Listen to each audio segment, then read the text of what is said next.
ieu maka caritakeunana baik anu dimui ai akhlada ilallah dicondong kana dunia mawattabahawahu tigeus leu bakalna ataupun dinu partai sarua bae atuh walakinahu akhlada ilal ardi wattabahawahu induk dunia mah maupun di modern ya namungan pasantren modern ai ngaranna mah pondok pasantren tapi anu jelas nama endek akhlada ilal ardi condong kana dunia wattabahawahu boro-boro pesantren modern yayasan cara urang ge ku ari pondok salapi tapi nu dimaksud mah dunia keneh atuh sarua bae sarua ieu sapira wadah salap dengan ngaranna doang ai ujung-ujungna dunia mah kitu-kitu gede bae sarua teu saeutik jelema boga pesantren salap tapi orang di jerona mah ngajualan agama sarua ngan teu pati jelas doang salap mah rada deureus bungkusanana rada deureus ai geus modern mah tah geus dunia moal nyaho ka Allah bae kajeun kumaha kajeun ngomongna Allah-Allahan bae ge moal sebab lamun endek bener-bener ka Allah kembali ka salap wajen sasage presiden dek Allah kembali ke salap gubernur dek Allah kembali ke salap pondok pesantren modern jelemana maksudnya dek Allah pasti ke salap sebab tuntunan nu asli dek Allah salapi modern mata mah hanya omong-omongan ada doang sok renungkeun geura ge renungkeun ku urang dek Allah mantak nu paling pake kasieun ku Amerika pondok pesantren salap pondok pesantren modern mah geus dianggap baturnyana kamu tanpa pemerintah mah anak sulungnya anak sulung iya pondok pesantren salapi cek Amerika waduh hese sebab ngadidiknya jangan mah biasa bae tapi di mana geus jadina pondok pesantren modern mah ngadidikna pohara jasa tahajud berjamaah salat tasbih berjamaah salat dua berjamaah tanyakeun dalilna berjamaah mah yang ti mana teu nyahoeun atuh naon tahajud berjamaah emang pernah kanjeng Nabi tahajud berjamaah baca salat tasbih berjamaah emang pernah kanjeng Nabi salat tasbih berjamaah duha berjamaah hei naon atuh aya aturan mana kumaha sih pondok pesantren mah biasa bae santrin ge berjamaah ge carang antep bae biasa ngan kiaina ngadoa ya Allah ya Rabbi si eta tilok berjamaah Gusti tama ai kira-kira bakal bener lalaunan Gusti ulah sakaligus supaya daek bae lah mulai magrib doangnya na hiji isya magrib isya subuh mah tilok engke ge nyana tah sabulan 2 bulan mikirnya dua jeung isya wah pesantren salap mah kitu tentrem adem kalem tapi di mana geus daekna sebab berangkap tina nurani henteu kapaksa ya nama masyaallah geus lamun geus kos kitu loba jelema sorangan ibadahna tetep bae di kota di gunung akur bae dah lamun tadi cara tadi mah tadi berjamaah-berjamaahkeun asal teu berjamaah da teu tahajud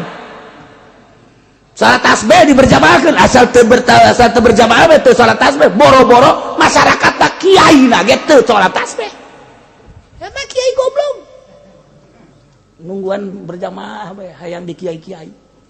kiai nu asli mah tilok kiai abi ngiring berjamaah ulah sorangan bae sorangan horeng tilok nya ge sial teh kiai pisan kos nu ikhlas teh kitu orang nipu sarua Iqbal Ambin Banguro nyana teh kapincut ku dunia akhlada ilal ardi wattabahawa pamere pemerintah pamere tokoh akhirna tigesle nyana ngadoakeun jahat ka Kangjeng Nabi Musa alaihis digambarkan ku Gusti Allah famasaluhu kamasalil kalbi tahmil alaihi alhas au tatsrukuhu yalhas sifatan jelema model ban lambin bahora ma eta percis okos anjing masyaallah kumaha eta anjing-anjing tayin tahmil alaihi lamun anjeun ngusir ngahardik yalhas anjing mangelel bae aya anjing datang ka urang-urang digebakeun hus anjing mangelel tatrugu atawa diantep ku urang teu digebahkeun tetep bae alhas digebahkeun ngelel teu digebahkeun ngelel sebab nyana mah jadi watek ngelelna kiai anu cinta dunia kos Bal'am bin Ba'uro eta teh kos kitu sipatanana kos anjing selalu ngelel bae lantaran di jero hatena dunia ngelel kos anjing. Na'udzubillah min halik persi digambarkeun li anna lasat tabi'atun asliyatun fi lantaran ngelel eta watak anjing anu asli. Pakadzalika halul haris ala dunya kitu kene jelema anu kasengsem loba terhadap dunia. In wa'atahu lamun ente mapatahan ka jelema anu cinta dunia la yaqbalul wa'da maldae narima kana papatah tetep bae neangan akur jeung nyana dunia lamun diantep kurang teu dinasehatan walam taizu pawarisun aidon tetep bae dunia bae nyana kiai lamun enggeus kos kitu percis digambarkeun anjing ku Gusti Allah ngelel bae di mana bae dunia yen pondok pesantren modern maksudna dunia sekamahna maksudna dunia di ondang ariung maksudna berkat dunia silaturahmina ge ngaran doang nu dimaksudna dunia neangan ka murid ge dunia kiai kos kitu gambaranana anjing mal bisa dinasehatan sama kiai kos kitu kurang dinasehatan ngelel bae marah malah ngegel bisa jadi nasihat ngelel bae ilah kiai mantap kiai asal dibere bae ku pemerintah komo haju asup ka Golkar ngelel bae teteh ngelel dunia beubeuleun bae ka pendopo dunia maksudna diondang ku bupati dunia maksudna naik ka panggung dunia maksudna jeung teu cenah kiai ikhlas coba aing mah hayang nyaho kuat henteu nyana naik ka panggung ikhlas teu dibere maksudnya eta teh ari putaran ka hiji putaran kadua teh kitu ngaron eta ai endek calon bupati teh osok ngider gitu aya panggungan naon ngaranna pun aing mambu ngadenge tinu sejen naon ngaranna kampanye maksudnya aing geus nyaho ti tadi teh kampanye hayang ngadenge jelu we gitu tah kampanye ya Allah kiai anu tadi nyakelan Quran kitab kuari kampanye sedih amat hina amat di dadana aya Quran di otakna aya Quran kunaon atuh pake ngadoakeun bos kitu hina amat cicing kiai mah ngadoakeun umat can bisa salat supaya bisa pemerintah anu nakal supaya lempeng ngadoa ka Allah datangnya ka imah nasihatan ketika nyana diundang ka ditu ulah yang pameran nasihatan eta kakara kiai bener mal kebal umurna gege mal kebal umurna di penjara nyana sanu daek pemerintah dinasihatan sanu daek mata kula embung diondang ge embung belantaran kula mah ieu ngomong bae hendeukna ngomong bae kula diondang misalnya pernah keur ieu diondang kapan ka Polres kula diondang ka Polres gua nyaritakeun salah satu tanda dekatnya kiamat apabila polisi sudah make pentungan kula kararieu bae polisi kieu bae ajung pamajikanna ge pan halaladir tah polwan kararieu bae itulah salah satu tanda sudah dekat kiamat hati-hati kalau polisi sudah diberikan pentungan itu adalah sudah ada dari kanjeng nabinya termasuk ahli neraka yang begitu aing kebal mal cek aing ge kebal mal maksudna sakali ceramah aing di nyana aing teu hayang 2 kali tapi kerasa ku jantung nyana cukup aing masa kali bae alhamdulillah datang ku hari teu diondang dong deui henteu mah aya ge ngodang ulah cenah ge uji mah kos kitu teu ngeunahkeun ya teu kahayang aing berarti kerasa ku hate nyana cukup aing mah terus wasiatkeun ku sia tah ceramah aing ka anak buah sia terus datang ka kuari cukup aing sakali ceramah ngeretek kabehan beres geus teh tayang 2 kali geus aya podo 5 lain maksudnya supaya sekali deui alhamdulillah gitu kan lain deui lain Ki Podoli bae sia ge sarua ngan aya nyana bae digigir ieu jadi kiai betah jasa temang di pendopo bae di Polres bae kiai na tau ge kiai teh bener kiai bener moal kebal buktina aing sekali doang aja jana bejana aing dibahas bae terus bae sababaraha minggu eta materi teh dibahas ini begini pertimbangan hayu ku sia kaji anjing mah aing teh boga pikiran naon penting sia balalanar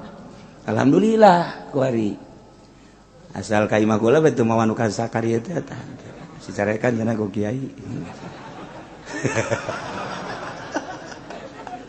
ya teh di hadis teh juga tuh kos kitu dibejakeun bae ka jarang geus beres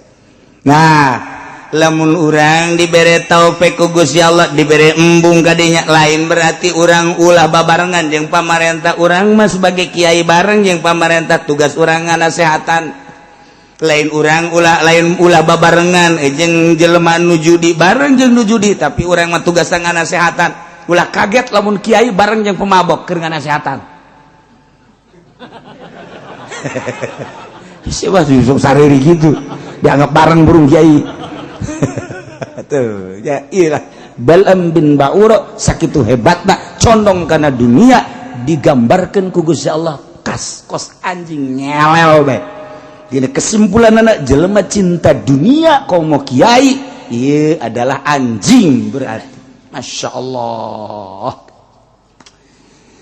anjing mah parabna teh kotoran di mana-mana lapar naon bae tai-tai ge kunyana di dahar bangke ge kunyana di dahar bangke tai kunyana dilegleg ke nyana utah-utahna ge dilegleg deui eta lah gambaran anjing geus kiai anu cinta dunia dibere ku pamarentah awalna tigeus leuh eta teh sarua jeung ngadaharan bangke utah diletakan deui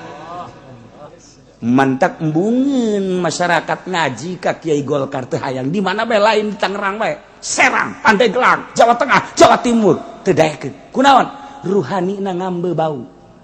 sebab nyana ngaletakan utah nyana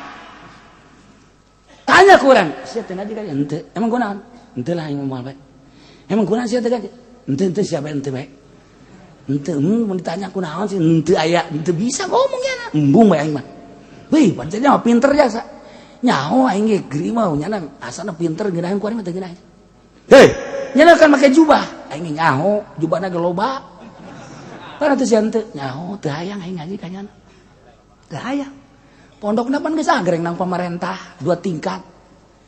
anak sieun teu dikarinyakeun henteu kunaon emang henteu lah geus ngomong sia teu daekeun ngajawab teu bisaeun ku sebab lawan teu bisa ngajawab teh ruhani teh mah hese ngajawab atuh nyaho aing hese jadi teu hayang pancen sia imana deukeut lain deukeut teh dulur mah aya sia teu ngaji henteu atuh sia engke gua eta nyaho aing bingung atuh sia joret we teh aing nyaho nya dulur nya pinter nya tapi aing teu hayang ngaji kajana emang kunaon loba omong sia teu daekeun rohani sebab naon ngaletah lamun kagambar ku waliullah maka deuleu nyana teh utah diletakan deui bahkan ngising diletakan kos anjing we kos kitu masyaallah karim ieu cak lain cak kula cak Allah siapa bisa pajar cak aing we leuh ki uji bisa anan cuma didengekeun bae kos kitu ge didengekeun bae kasih ka ditu ngaji ka aing henteu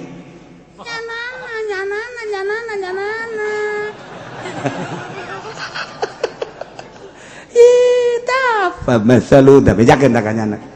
famasaluhu kamasalil kalbi tahmil alaihi yalhas au tatruku yalhas anjing mah mawa barang dahareun ngelel digeubahkeun ngelel lapar ngelel diantep ngelel tanda bahwanya nama selalu ngelel geus kiai anu cinta dunia kos Bal'am bin Ba'ura eta teh selalu ngelel bahkan ki Bal'am bin Ba'ura mah dibuktikan nyata-nyata letahna ngelel datang ka dada bukti nyata tah mah ngelel bae terus Kiai nu kuari henteu aing ngelel mah henteu ngan maknana makna ngelel. Mantak ka kiai bener ngomongkeun bae di mana bae ngomongkeun bae nya mah ngomongkeun bae sebab bensinna teu beres. Bensin teu ngomongkeun. Ngan kiai Allah mah diomongkeun malah ngeunaheun nya mah sebab eta hadiah ti Allah. Lamun aya kiai geus jadi solihin atawa jadi wali Allah diomongkeun nya mah seuri we alhamdulillah. Kunaon eta hadiah ti Allah dosanya diserot ku nya. Seakan-akan nya keun nyerotan dosa. Urang bersih. Nu diomongkeun anak. Mantak ngadoa lagi.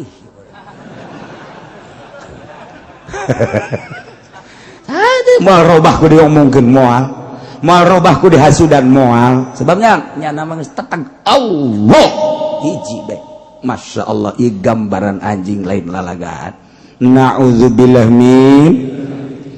dzalika matsalul qaumil ladzina kadzdzabu biayatina. Sifatan-sifatan eta lah nu tadi dicaritakeun anjing teh. Intahmil alaihi alhas au tatruku alhas eta sifatan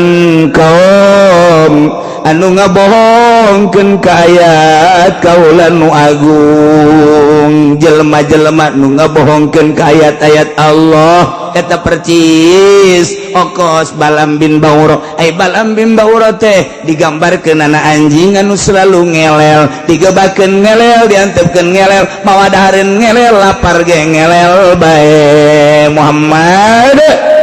faqasusil qasasa la'allahum yatafakkarun.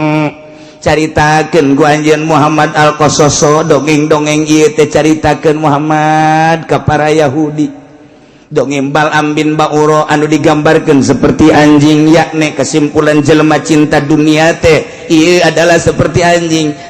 anjing yakni jelema anu ninggalkeun agama, ngajual agama eta teh percis kos anjing Muhammad. Faqasusil qasasa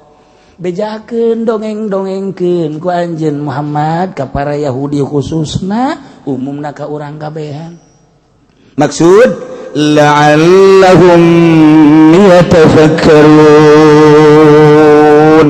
manawa para Yahudi teh berpikir bahwa jelema nu cinta dunia teh horenganan gambaranana anjing anu kadituna lamun nyana tadabur mikiran tafakur ayu minun engke nyana bakal ngimankeun ka Allah. Nu tadina Yahudi percaya ka Uzair jadi percaya ka Kangjeng, percaya ka Allah. Nu tadina Nasrani percaya ka Tritunggal, engkena percaya ka Allah ka Kangjeng Nabi. Urang ge kuari nu tadina teu percaya supaya percaya ka Allah atau urang mah geus percaya nu tadina ngambang-ngambang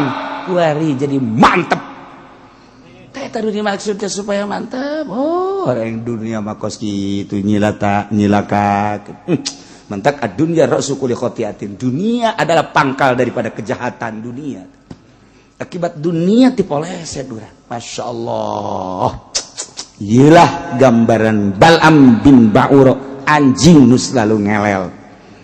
Yes, sing ada sia kedai beusi aya Kiai Golkar, awas aya anjing, awas sia. Bahaya sia ulah kitu.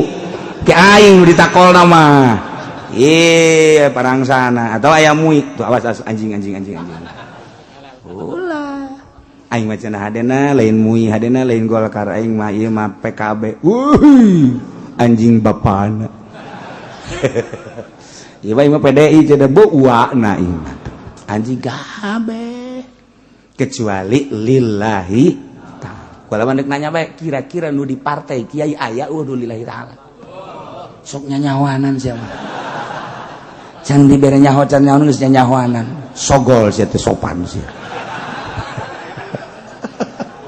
ai mah kieu bae atuh mah geus ai kos kitu sia mah lah geus pangnyontoankeun bae coba kiai saurang bae nu mana kiaina tuh paneuleuk ka dieu ka heran ieu mah pajar nya bae keur ieu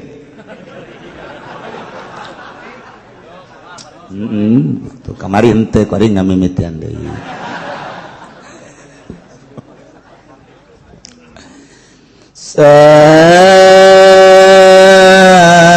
mathalanil qaumul ladzina kazzabu biayatina wa anfusahum kanu yazlimun. Allah alam bermurad panggoreng-goreng ngasipatan kaum yani jelema nu ngabohongkeun ka ayat kaula nu agung ceuk Allah oge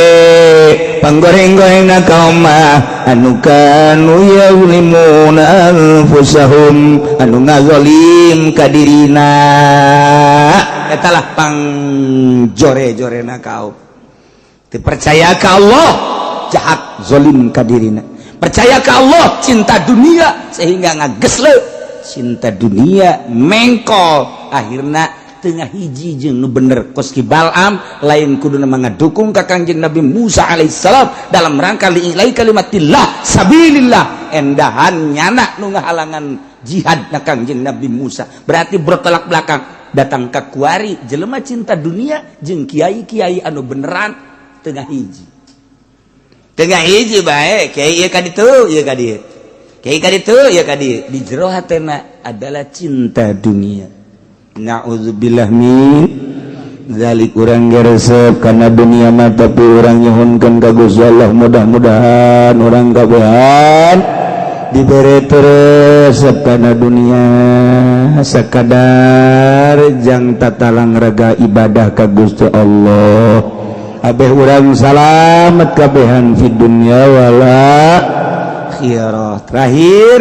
sakumaha tadi horeng kabeh kersaning Gusti urang datang ka dieu kersaning Gusti urang teu bisa nolak kana maksiat kecuali taufik Gusti penta ka Allah atuh jeung tafakuran geura ge renungkeun ku urang aing dibere ku Gusti geus datang ka mana ngalaksanakeun salat teh ieu teh ku Gusti geus datang ka mana dibere penghormatan jeung anugerah teh wali Allah teh lah jalain nang nyana nang Allah dibere penghargaan daek ibadah zahiran wa batinan jeung henteu lesu-lesu ibadah teh boro-boro dia titah salat tahajud puasa cacak-cacak di titah perang nyawa tarohanana teu berateun wali Allah sebab teu kebal hirup di dunia jelema jihad fisabilillah maot di medan laga langsung sorga nu ieu di imah bae embung paeh tinggal nunggu sabaraha tahun sih nyana embung paeh nyana teh embung paeh tapi teu ngahargaan ka agama 10 tahun 20 tahun 30 paeh kana paeh di akhirat teh berbeda engke masyaallah kari renungkeun geus datang ka mana urang menghargai Allah sehingga orang dihargai Allah subhanahu wa ta'ala orang menghargai Allah bakal dihargai Allah Allahumma kumaha urangna nu mentak urangna sebab ikhtiar aya di urang Allah nuturkeun kegeus dibere ngeunaheun karakter hampang ketika geus dibere hampang eta lainang urang anugerah Allah subhanahu wa ta'ala makin di aku makin nutup mantak kiai nu mantak